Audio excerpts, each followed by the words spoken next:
निवडणुका जवळ यायला लागलेल्या आहेत आणि निवडणुका डोळ्यासमोर ठेवून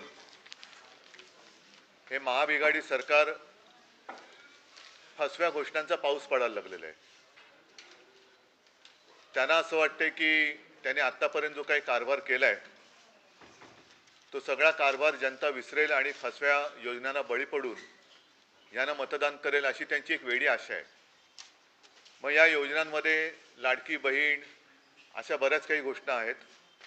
बाकीच्या योजनांवरती मी आज काही बोलणार नाही, त्याच्याबद्दल जनता बोलते, जनता अनुभव घेते आहे। आणि मला जेव्हा वाटेल तेव्हा मी आदित्य, आमचे सगळे संजय राऊत आहेत, देसाई साहेब आहेत, विनायकजी आहेत, सगळेच आवाज उठवतील। आज मी त्यांच्या एका योजनेबद्दल बोलणार आहे आणि ती योजना म्हणजे लाडका मित्र किंवा लाडका कॉन्ट्रॅक्टर किंवा लाडका उद्योगपती ही योजना। आणि ही योजना, त्या योजनेबद्दल आम्ही गेल्या वर्षी धारावी येथे मोठा मोर्चा काढला होता। साहजिकच आहे, धारावीचा उल्लेख केल्यानंतर आज मी जे बोलणार आहे ते धारावीच्या पुनर्वसन प्रकल्पाबद्दल। धारावीकरांना त्यांच्या हक्काचं घर जिथल्या तिथे मिळालंच पाहिजे आणि ते सुद्धा 500 स्क्वेअर फुटाचं मिळालंच पाहिजे, ही शिवसेनेची आग्रही भूमिका कालही होती, आजही आहे आणि उद्या सुद्धा राहणार आहे। धारावीचा विचार केला तर धारावी ही केवळ एक नुसती झोपडपट्टी नाही, तर एक त्याच्यात वेगळेपण आहे। ते वेगळेपण असं आहे की ही जणू काही इंडस्ट्रियल श्रम, म्हणजे ह्या प्रत्येक घरामध्ये एक मायक्रो स्केलचा उद्योग चालतो।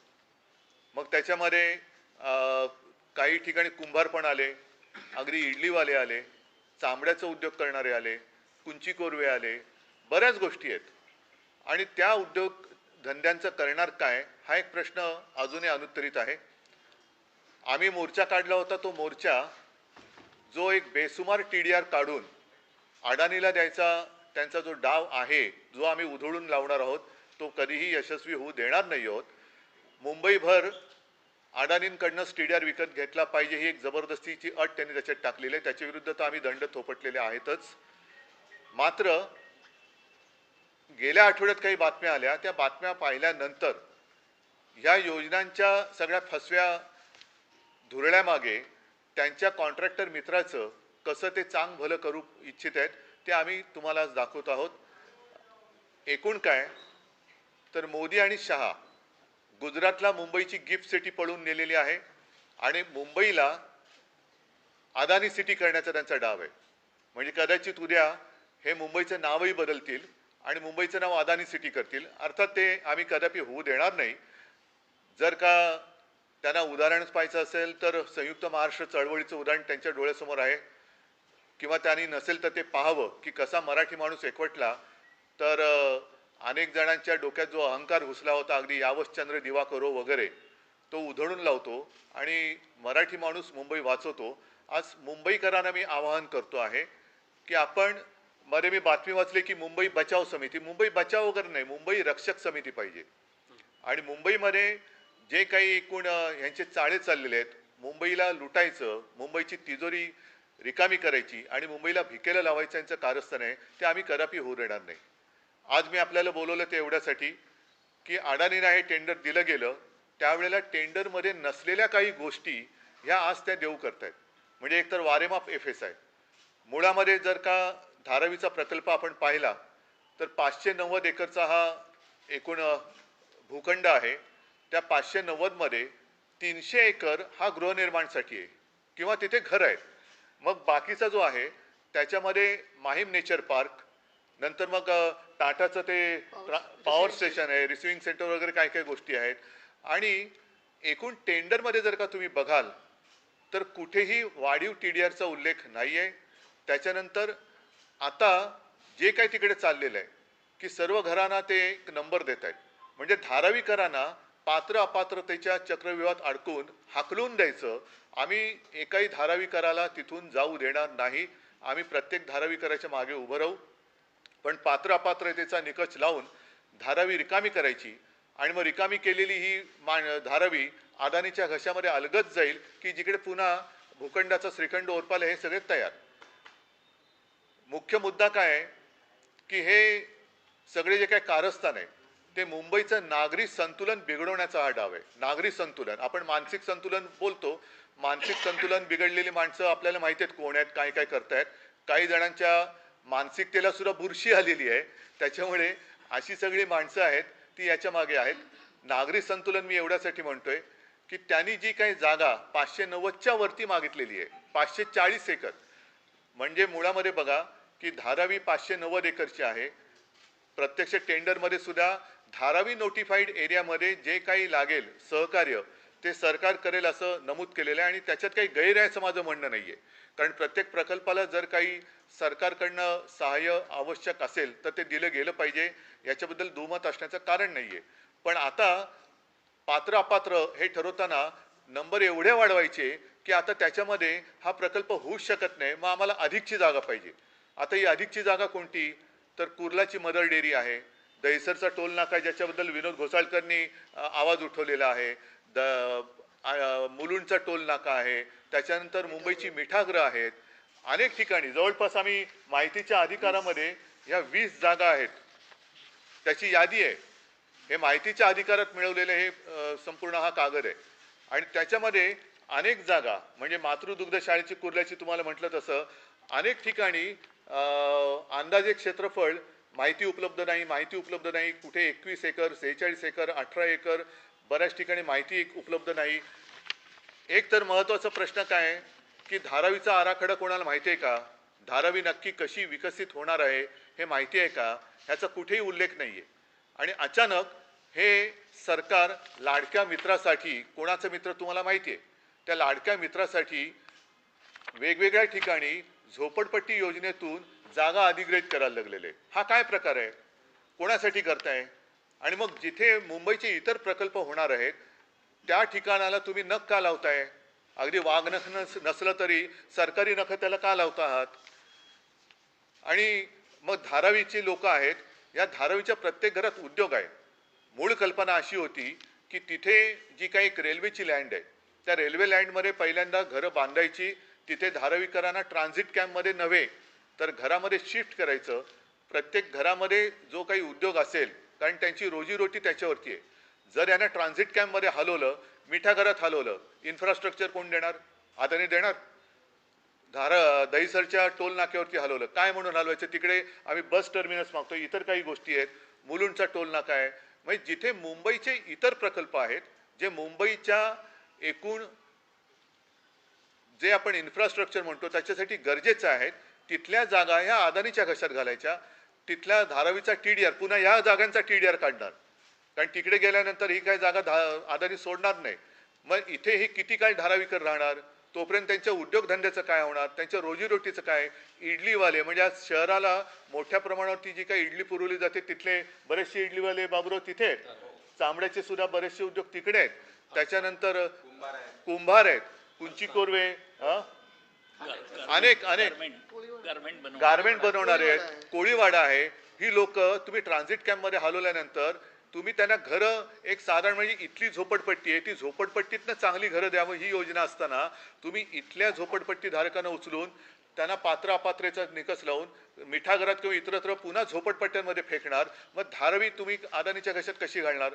आणि मला असं वाटतं जर एकूण टेंडरचा अभ्यास केला, हे 200 पानाचं टेंडर आहे, 189, या टेंडरचा अभ्यास केला तर याच्यामध्ये कुठेही आज देऊ केलेल्या सोयी सुविधांचा उल्लेख नाही. म्हणजे ही मोठी फसवणूक आहे.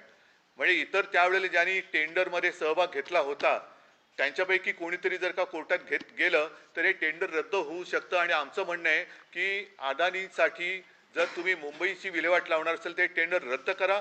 धारावीकरांना तिथून उचलून कुठेही मिठागरात किंवा कुठेही टाकता येणार नाही. जर अदानीला इकडे जमत नसेल तर अदानीने सांगावं की मला हे जमत नाही, त्यांनी टेंडर सोडून द्यावं, पुन्हा टेंडर काढा. आणि त्याच्यामध्ये एकदाच काय ते तुम्ही स्वच्छ, पारदर्शक, हा त्यांचा शब्द आहे, पारदर्शकपणाने टेंडरच्या किंवा निविदेच्या अटी तटी शर्ती त्यांना देण्यात येणाऱ्या सोयी सुविधांचा उल्लेख करा. पुन्हा नव्याने टेंडर काढा आणि धारावीकरांना तिथून आम्ही हाकलू देणार नाही. धारावीकराला तिथल्या तिथे 500 फुटाचं घर मिळालंच पाहिजे, त्याच्या उद्योगाची सोयीसुद्धा तिथे झालीच पाहिजे, ही आमची आग्रही मागणी आहे. आणि म्हणून हा जो काही सगळा अदानींच्या घशात मुंबई टाकण्याचा डाव आहे तो शिवसेना तर उधळून लावेलच, पण मी मुंबईकरांना, तमाम मुंबईकरांना, ज्यांना असं वाटत असेल धारावीमध्ये होतंय आमचं काय, तसं नाहीये. हे कळत नकळत ज्या 20 जागा आहेत तुमच्या सुद्धा विभागात होणार आहेत, म्हणजे एकूणच नागरी सुविधांवरती जो भार पडणार आहे तो भार उचलणार कोण, त्याचे पैसे कोण देणार. नुसतं म्हणजे अडाणीने या जागा तुम्ही फुकट देणार आहात का, त्यांच्या सोयी सुविधा ज्या आहेत, पिण्याचं पाण्याचं काय, सिवेजचं काय, या सगळ्याचा खर्च अदानी देणार आहेत का. आणि नसेल तर आमची जाहीर मागणी आहे की हे अदानीला झेपत नसणारं काम हे टेंडर रद्द करून दुसऱ्या योग्य माणसाला ते टेंडर द्यावं. त्याच्यासाठी पुन्हा तुम्ही ग्लोबल टेंडर मागवा, अनेक जण येऊ शकतील, पण हा मुंबई उद्ध्वस्त करण्याचा डाव, धारावीकरांना उद्ध्वस्त करण्याचा डाव शिवसेना यशस्वी होऊ देणार नाही. हो, पुन्हा आंदोलन करण्याची आता वेळ आलेली आहे. नाही, कोर्टात जाण्याचं आम्ही ठरवलेलं नाहीये. माझं म्हणणं असं की याच्या विरुद्ध जर कोर्टात गेलं तर हे टेंडर रद्द होईल, कारण याच्यामध्ये कुठेही जो जास्तीचा TDR जो म्हटलेला आहे त्याचा उल्लेख नाहीये.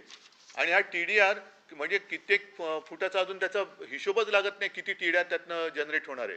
तो केल्यानंतर तो सगळा TDR बँक, या बँकेचा मालक अदानी होणार. दुसरं, हे मागे मोर्चात विषय झालेले आहेत, म्हणजे कुठेही कोणाला, आणि इंडेक्सेशन काढल्यानंतर कुठेही वापरता येईल वगैरे हे सगळं म्हटल्यानंतर जर कोणाला मुंबईमध्ये काम करायचं असेल तर पहिल्यांदा 40% TDR हा अडाणींकडनं विकत घ्यावा लागेल. ते विकत घेतल्याचं सर्टिफिकेट मिळाल्यानंतर मग त्या विकासकाला पुढची परवानगी मिळेल. परंतु अडाणीने जर का एखाद्या परमिशनसाठी महापालिका किंवा तिथल्या काय UD वगैरे डिपार्टमेंटकडे परवानगी मागितली आणि 15 दिवसात त्याचं होय नाही उत्तर आलं नाही, तर परवानगी गृहीत धरून अडाणीला मात्र काम सुरू करण्याची परवानगी त्याच्यात दिली गेलेली आहे. याच्यात नाही, एकूण नंतरच्या याच्यात हा सरळ सरळ मोठा भ्रष्टाचार आहे. तुम्ही म्हटलं की यामध्ये टेंडरमध्ये या सर्व गोष्टी नाही आहेत, मग कोणत्या निकषावर या इतर जागा ज्या आहेत तेच तर आम्हाला प्रश्न पडलाय. म्हणजे लाडका कॉन्ट्रॅक्टर, लाडका मित्र, लाडका सूटबूटवाला ही योजना तुम्ही आणले का, मग बाकीच्या नाही सुविधा का नाही दिल्या, आणि टेंडर काढताना या गोष्टी टेंडरमध्ये का नव्हत्या टाकल्या. जसं पहिल्यांदा टेंडर काढलेलं त्याच्यात रेल्वे लाईन नव्हती. रेल्वे लाईनमध्ये सुद्धा जेव्हा मला तेव्हा माहिती दिली गेली होती त्यावेळे माहितीनुसार रेल्वेच्या जागेमध्ये, आता ती म्हणतात लीजवरती दिलेली आहे, ते लीजचं आणि रेल्वेचं ते हा विषय वेगळा आहे, पण तिकडे घरं बांधून देऊन ज्याप्रमाणे BDDमध्ये ट्रान्झिट नाही, घरं दिल्यानंतर मग ती जागा रिकामी करून तिथे नवीन इमारती किंवा बांधकाम सुरू करायचं. बरं, धारावीबद्दल एक तुम्ही पूर्ण धारावी म्हणून काय टाउनशिप म्हणून काय आहे की नाही, शाळा कुठे होणार आहे, हॉस्पिटल कुठे होणार आहे, उद्यानं कुठे होणार आहेत, कुंभारवाडी कुठे असतील, कोळीवाड्यांचं काय करणार, चामड्याचं चर्मोद्योग जो आहे, नंतर तुम्ही जे कपड्याचं आहे ते म्हणाला तर ह्याचा कुठेच उल्लेख नाही. आराखडा कुठे. अनेक जागा जिकडे माहिती उपलब्ध नाही, नेमकी जागा किती आहे, काही ठिकाणी 21 एकर 46 एकर, पण अनेक ठिकाणी माहिती नाही उपलब्ध. ते झोपट आम्ही करू ना रद्द. बघा, या पूर्वीचं टेंडर सुद्धा आम्ही रद्द केलं होतं. नवीन टेंडर आमच्या काळात निघालेलं नव्हतं.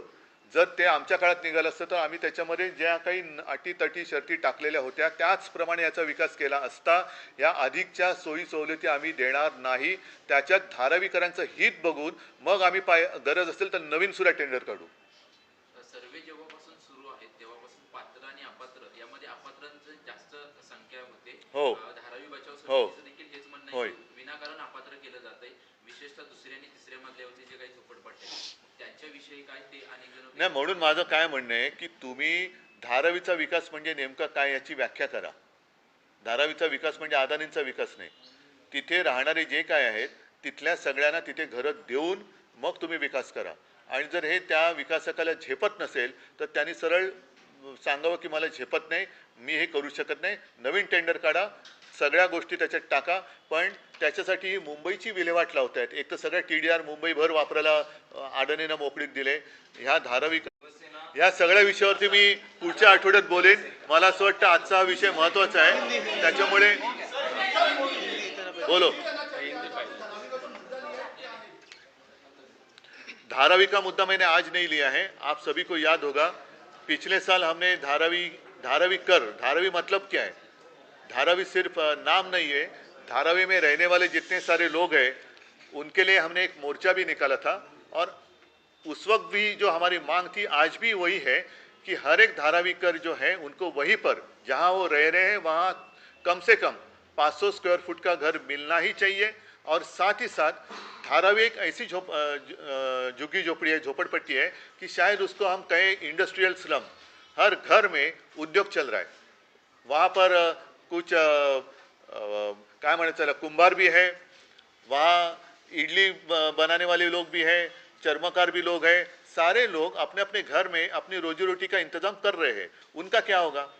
और उस वक्त जो हमने मोर्चा निकाला था उसका मूल जो विषय था वो यही था कि धारावी में पता नहीं किसने कब गिना और टीडीआर जो निकाला है, एफएसआर, उसमें टीडीआर निकालकर पूरे मुंबई शहर में उसका इस्तेमाल अदानी कर सकते हैं। ये कौन सा न्याय है? आज तक कभी ऐसे हुआ नहीं था। और अगर धारावी की अगर हम बात करें तो टेंडर में लिखा हुआ है 590 एकड़, उसमें 300 एकड़ जो है वो हाउसिंग के लिए है, बाकी माहिम नेचर पार्क है, टाटा के भी कुछ काम चल रहे, पावर स्टेशन है, तो वो छोड़कर 300 एकड़ की बात है और वो टेंडर में है। अब इतने दिनों के बाद अचानक मैंने पेपर में सुना, पढ़ा, टीवी पर देखा, सुना अदानी जी को और मुंबई में 540 एकड़ की जरूरत। अदालत में मुंबई की जो पहचान है वो मुंबई ही रहेगी, उसको हम अदानी सिटी में बदलने नहीं देंगे। और इसके लिए आंदोलन की जरूरत नहीं, सारे मुंबई के इकट्ठे होते तो ऐसी बात हो जाएगी।